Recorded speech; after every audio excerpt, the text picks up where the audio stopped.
Assalamualaikum warahmatullahi wabarakatuh. Kembali lagi dengan saya Deli Anggraini dengan NIM 2003-4004. Nah, kali ini saya akan mempresentasikan tugas pengantar coding dengan dosen Bapak Ii Permana STMT, yaitu materi pertemuan 11 dan 12. Nah, langsung saja.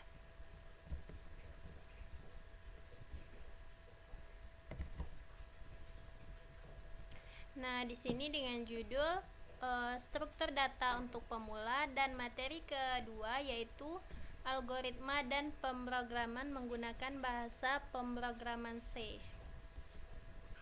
Nah, yang pertama yaitu konsep linked list. Linked list itu merupakan suatu struktur data yang berisi kumpulan elemen data yang saling terhubung secara linear, di mana data elemennya itu disebut sebagai node. Nah, setiap node linked list itu berisi datanya sendiri dan bisa diisi dengan data lainnya dan memiliki pointer yang berisikan alamat. Nah, alamat itu digunakan sebagai referensi ke record berikutnya atau sebelumnya secara berurutan. Nah, tipe dari linked list itu tadi, yang pertama yaitu single linked list, yaitu setiap node memiliki satu pointer yang berisikan alamat dari node setelahnya. Yang kedua yaitu double linked list, yaitu setiap node memiliki pointer yang berisikan alamat dari node setelahnya dan sebelumnya. Nah, selanjutnya computer skills. Yang pertama yaitu insertion of a new node, penyisipan node baru. Nah, di sini penyisipan itu dapat dilakukan di awal list, penyisipan itu juga dapat dilakukan di akhir list, dan penyisipan itu dapat dilakukan di tengah list sebelum atau sesudah node tertentu. Yang kedua, penghapusan node. Penghapusan node pada node pertama, penghapusan pada node terakhir, dan penghapusan pada node di tengah list. Selanjutnya, fungsi dalam C atau C++ yang digunakan untuk alokasi dan dialokasi, atau mengalokasikan dan membatalkan alokasi memori, yaitu yang pertama yaitu alokasi menggunakan fungsi malloc yang digunakan untuk membuat node baru. Yang kedua, dialokasi itu menggunakan fungsi free yang digunakan untuk menghapus suatu node dari linked list. Nah, single linked list yang pertama yaitu membuat sebuah node. Kita langkahnya mendefinisikan struktur node untuk list, membuat pointer head untuk menuju node pertama dari linked list. Yang kedua, insert a new node of single linked list. Nah, di sini insert node baru di awal list. Setelah itu dialokasikan memori dan inisialisasi data value-nya menjadi 9 dengan cara node tanda panah value sama dengan 9. Nah, tambahkan node baru sebagai node pertama dari list dengan membuat pointer next menunjuk pada alamat head. Seperti node tanda panah next sama dengan head. Yang terakhir yaitu memindahkan node head untuk menunjuk node list atau yang baru, seperti head sama dengan node. Nah, single linked list, insert node baru di akhir list. Nah, langkahnya yang pertama, alokasi memori data yang baru dan inisialisasi nilainya dan pointer next menuju ke 0. Yang kedua, mengambil sebuah pointer variabel PTR menuju pointer head. Yang ketiga, memindahkan PTR ke node terakhir dari list. Yang keempat, menghubungkan node terakhir dengan node baru dengan membuat PTR tanda panah next sama dengan new underscore node. Single linked list 2. Yang pertama, implementasi single linked list di dalam C. Yang pertama, menghapus node di awal list. Langkahnya membuat pointer PTR untuk merujuk ke node yang akan dihapus. Yang kedua, buat head untuk mengarahkan node berikutnya secara berurutan. Yang ketiga, batalkan alokasi PTR. Nah, untuk menghapus node di akhir list, langkahnya yang pertama, ambil pointer PTR dan ref PTR yang awalnya mengarah ke head, lalu pindahkan PTR dan pre PTR sedemikian rupa sehingga bagian PTR selanjutnya adalah 0 dan pre PTR selalu menunjuk ke node sebelumnya. Node ditunjuk PTR. Nah, selanjutnya set pointer next dari pre PTR menuju 0 dan hapus node yang ditunjuk PTR. Caranya, pre PTR tanda panah next sama dengan 0. Double linked list 1. Insertion a new node of double linked list. Yang pertama, insert node baru di awal list. Yang kedua, inisialisasi pref pointer untuk menuju 0. Yang ketiga, tambahkan node baru sebagai node yang paling pertama linked list dengan membuat next pointer dari node yang baru berisi alamat head dan bagian pref head berisi alamat node baru. Nah, yang keempat, memindahkan posisi head menuju node yang pertama.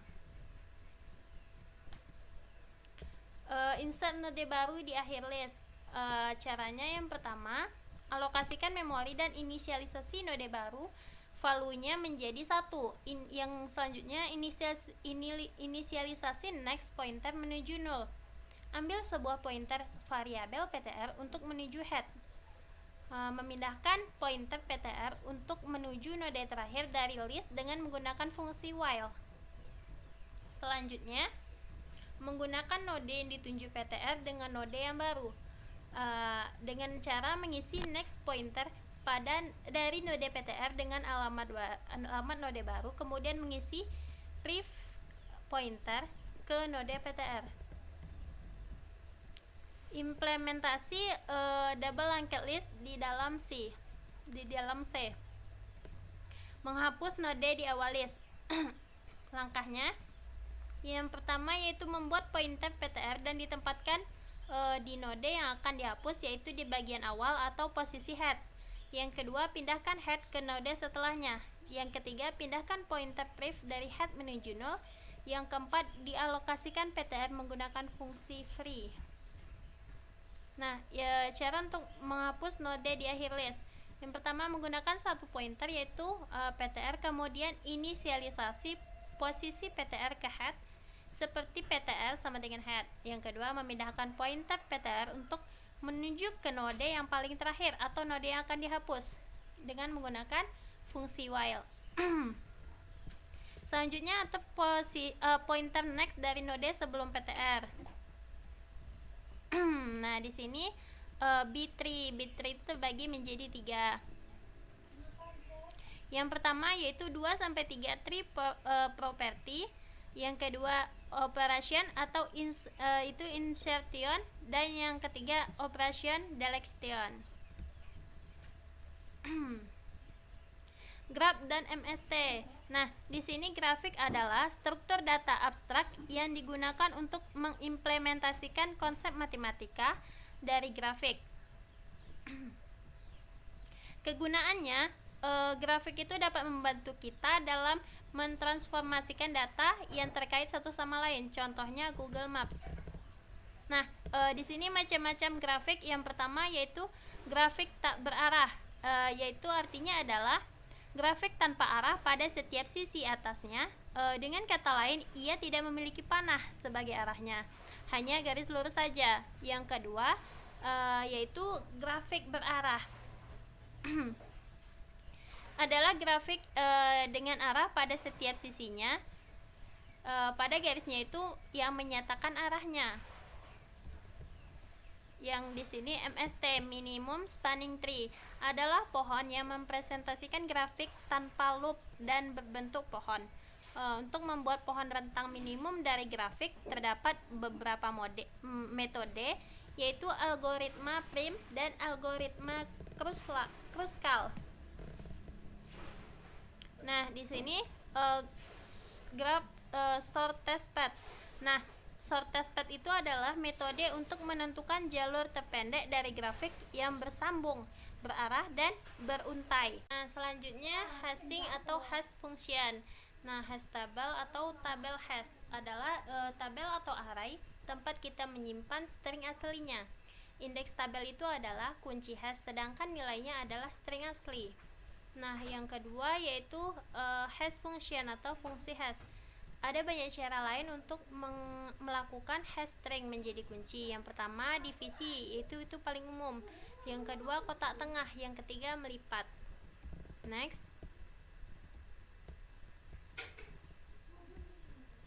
Nah, hashing atau hashing collection. Jika kita ingin menyimpan string ini menggunakan fungsi hash sebelumnya, gunakan karakter yang pertama dari setiap string. Nah, di sini ada beberapa string yang memiliki hash key yang sama, yaitu float dan floor. Nah, char dan chail, nah ini disebut dengan tabrakan atau collision. Ada dua cara umum untuk menangani tabrakan ini. Yang pertama yaitu linear probing, pemeriksaan linear. Cari slot kosong berikutnya dan letakkan senar di sana. Yang kedua yaitu chaining atau merantai untuk menempatkan string di slot sebagai daftar berantai atau daftar tertaut. Nah, materi kedua yaitu algoritma dan pemrograman menggunakan bahasa pemrograman C. Nah, bahasa C ini merupakan bahasa yang menjadi dasar bahasa-bahasa pemrograman saat ini. Dengan kita memahami bahasa C, kita menjadi tahu bagaimana komputer itu berpikir dan berproses. Nah, input dan output part 1. Output printf itu dapat digunakan untuk output dengan susunan print buka kurung tanda petik hello world. Kita masukkan kalimatnya. Setelah itu kita kasihkan petik tadi, baru kita kasih titik koma. Lalu untuk enter pada output digunakan n sebelum tanda kutip akhir. Next. Nah, input macam-macam tipe data. Yang pertama yaitu integer atau long, digunakan untuk bilangan bulat. Contohnya 1, 2, 3, 4, 5 dan seterusnya. Yang kedua, float atau double, digunakan untuk bilangan desimal, misalnya 3,14. Yang selanjutnya, char kata, digunakan untuk menampung satu karakter. A, B, contohnya A, B, C, 1, 2, underscore, tanda seru. Nah, yang ketiga, array, digunakan untuk menampung lebih dari satu karakter. Yang keempat, yang kelima yaitu bool. True, dilambangkan dengan angka selain 0. Setelah itu, perintah scan atau lebih tepatnya function scan adalah perintah bahasa C untuk menerima masukan ke dalam program, yakni sebagai sarana input dari pengguna. Sama seperti printf, perintah scanf itu juga merupakan function yang butuh beberapa argumen. Nah, format dasar dalam menggunakan fungsi scanf yaitu kode, strip bawah format, koma, dan nama, strip bawah variabel, strip penampung. Yang kedua, scanf, tanda petik %c, koma, dan huruf, dan tanda titik koma. Operator part 1, yang pertama A sama dengan A tambah B itu sama dengan A tambah sama dengan B. Nah, operator yang digunakannya itu sama dengan digunakan untuk membandingkan. Tanda seru sama dengan digunakan untuk tidak sama, kecil, dan seterusnya. Nah, di sini ada operator logika dan. Nah, harus terpenuhi keduanya, atau salah satu saja terpenuhi sudah cukup. Tanda seru atau tidak membalikkan nilai false menjadi true. Selanjutnya, operator pembanding. Nah, operator pembanding itu digunakan untuk membandingkan dua buah operan. Bentuk operator ini adalah sama dengan, tidak sama dengan, lebih besar atau sama dengan, lebih besar daripada, lebih kecil atau sama dengan, lebih kecil daripada. Nah, rumusnya itu seperti yang ditampilkan. Nah, selanjutnya selection. Nah, di sini kita untuk menginput dua angka, misalnya dalam kurung A dan B. Kemudian operator itu dibandingkan dan diketahui karakternya. Ya, kemudian menggunakan switch case untuk membandingkan variabel. Nah, di sini kegunaan break itu adalah untuk menyelesaikan program switch case. Selanjutnya pengulangan ada 3 macam. Yang pertama do while, yang kedua while, dan yang ketiga for. Nah, ini adalah contoh program dengan menggunakan do while dan while.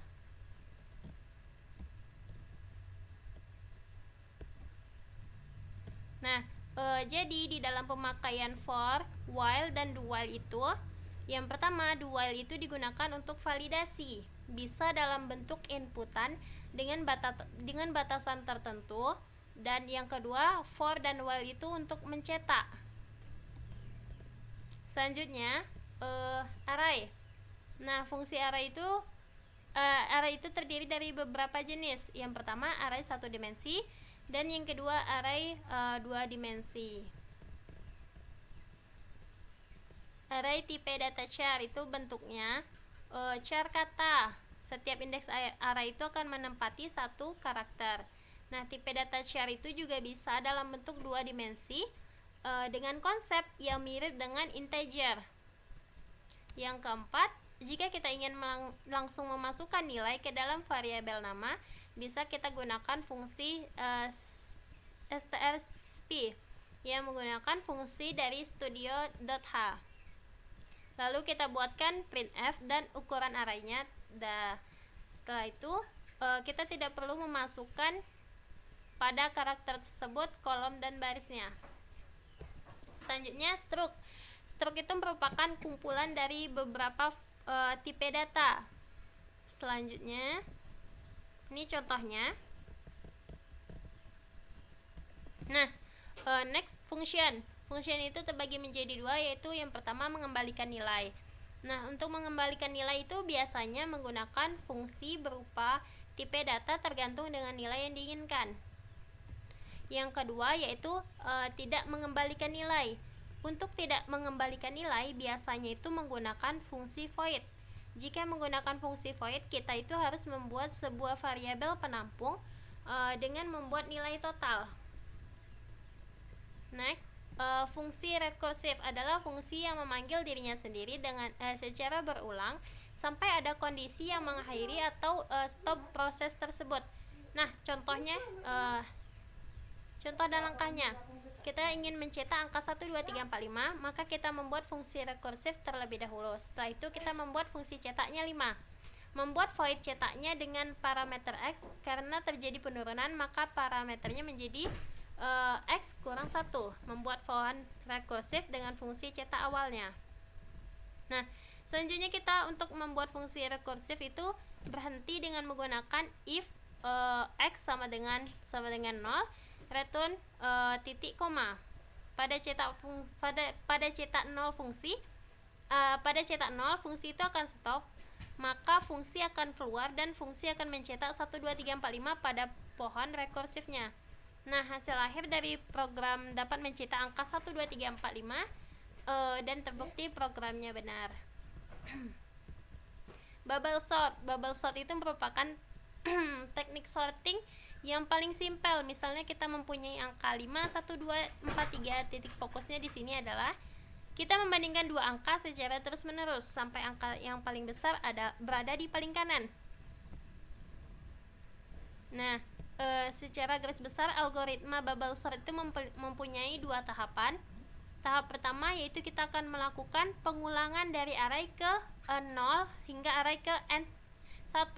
Nah, yang kedua, di setiap pengulangan kita akan mengecek apakah indeks array sebelumnya itu lebih besar dibanding indeks array ke x. Selection sort. Nah, selection sort itu merupakan metode pengurutan dengan mencari nilai data terkecil dimulai dari data di posisi 0 hingga posisi n1. Nah, algoritma selection sort ini dilakukan untuk menyempurnakan kekurangan dari bubble sort yang melakukan pertukaran setiap kali perbandingan memenuhi kriterianya. Nah, yang terakhir yaitu linear search.